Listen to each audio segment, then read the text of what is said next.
held in Mount Sinai Hospital. A presentation by Najla Mevni, Ronali Patrana and Tamar Rose. What is virtual health?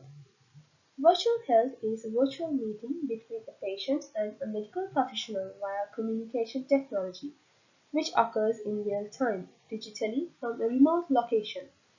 Virtual visits can be conducted via technology that allows patients to have high-definition video chats or calls with their medical professional instead of traveling to the clinic. Patients can further use virtual health services to get medical advice from health professionals. Although virtual health care has mainly been utilized for consultations, meetings, and check-ins, in-depth diagnosis and treatments of critical illnesses are yet under development. However, with the current pandemic COVID-19, virtual health has become more popular as there is an increased risk of disease transmission by frequent hospital visits. It also continues to help flatten the curve in a public health crisis. This type of service aids people who are experiencing symptoms to self-isolate and protect other people as a result. This healthcare service is a way for patients to keep updated on their health without having to go to the medical professional's office. Medical professionals that offer this service include physicians, nurses, and specialty practitioners. People also use this service when they are unable to visit a medical professional. Most of the patients who have accessed this service stated that the experience was the same as a regular checkup or even better. These patients prove that this type of service within the healthcare system in Canada has potential and should be seen more often in healthcare facilities. People with mobility issues have also found this service extremely helpful. It is beneficial for both the medical professional and patient, which is why it needs to be widely accessible across the country. Virtual health and telehealth and telemedicine are often misunderstood as synonyms, but they have different meanings. In fact, virtual health is a component of telehealth.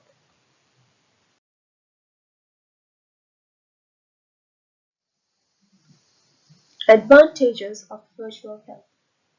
Implementing virtual care in Mount Sinai Hospital could prove to be very beneficial for the overall system and patients. It is a very sustainable and accessible service for most people that live in Canada. Improving access to care for patients should be one of the priorities for organizations across Canada as it helps with the wait times. The healthcare system in Canada has very few issues, especially in organizations like Mount Sinai. However, the people were complaining about wait times across public organizations and how that makes care less accessible for them. Virtual care could also improve the quality of healthcare in an organization and help with the capacity increase. There would be more space for other types of healthcare that require direct contact, such as emergency services. Some Sinai Health clinics offer this service, but it needs to be available in all of the clinics that belong to our organization, especially in this public health crisis, where physical distancing is vitally important. It is also beneficial for patients as it allows them to complete checkups without leaving the comfort of their homes. Patients that live in rural areas or places that are far from the organization would find this service helpful and continue using it as a result.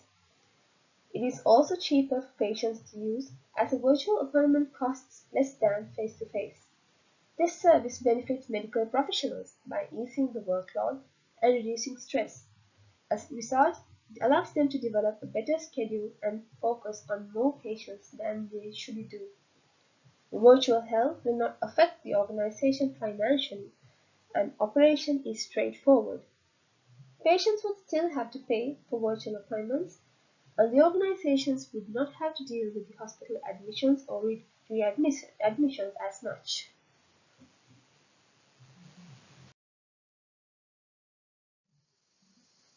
Disadvantages of virtual care. Although virtual care has many benefits to our organization and is essential in the public health crisis, some disadvantages come with virtual health that might affect the system or patients. Implementing virtual care in all clinics that belong to our organization would mean setting up equipment and IT that could have economic effects. It would also take up space and reduce the capacity for services that require direct contact. Some patients have also stated that virtual care doesn't have the same effect as standard checkups because it lacks a personal touch or compassion. This situation could result in wrong diagnosis, which would hurt the health of the patient.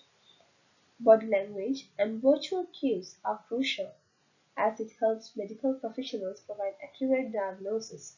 Virtual care doesn't allow these professionals to use this strategy, which could increase the number of inaccurate diagnoses.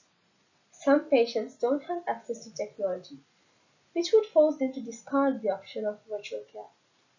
They would have to seek routine checkups, which would be fair for people using virtual care to protect the people around them.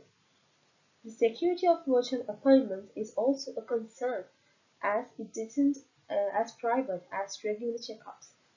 The patient is equally liable for their privacy when it comes to virtual care because their details may be stored in their email or another app, making it easier for the third parties to access the information. Evidence-based applications. Virtual care became prevalent in Canada throughout this year as the healthcare system tackled the public health crisis. The pandemic forced healthcare organizations to think of ways to offer their services while encouraging social distancing. By late 2019, most of the public healthcare organizations were looking at ways to implement virtual care while testing it in many clinics. Some Mount Sinai hospital clinics have already been experimenting with virtual care throughout the pandemic. It has shown great results across Canada, as 98% of patients felt that they were the same or better than regular checkups. The evidence is enough for organizations to look at implementing it in all or most of our clinics. This would attract patients that have mobility issues and those that live in rural areas. It would also contribute to flattening the curve, which is the main goal for a public organization like Mount Sinai. Implementing virtual care in some of the clinics that belong to our organization had positive outcomes, which is why it should be implemented in most or all of the clinics. Recommendation for implementation. Mount Sinai is a healthcare organization in Canada that identifies as a teaching school, research center, and patient care facility. This organization also provides clinical services to the Canadian public. All types of patients seeking medical care are welcomed into this hospital as it is a public medical center and is therefore required to give out help when a citizen needs it. This means that virtual care has to be considered and implemented in the organization. There are many different ways this could be implemented.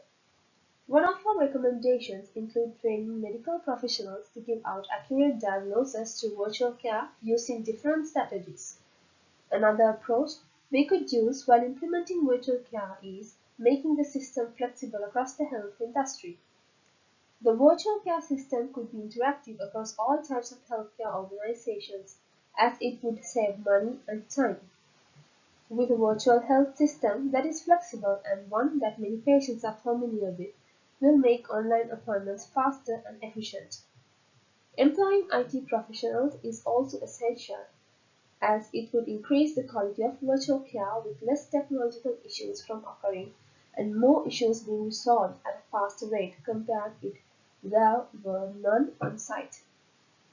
Many great medical professionals aren't comfortable with IT, which is why we have made sure to employ professionals that know what they are doing during virtual appointments. They could guide patients that aren't used to virtual care while ensuring the quality of services.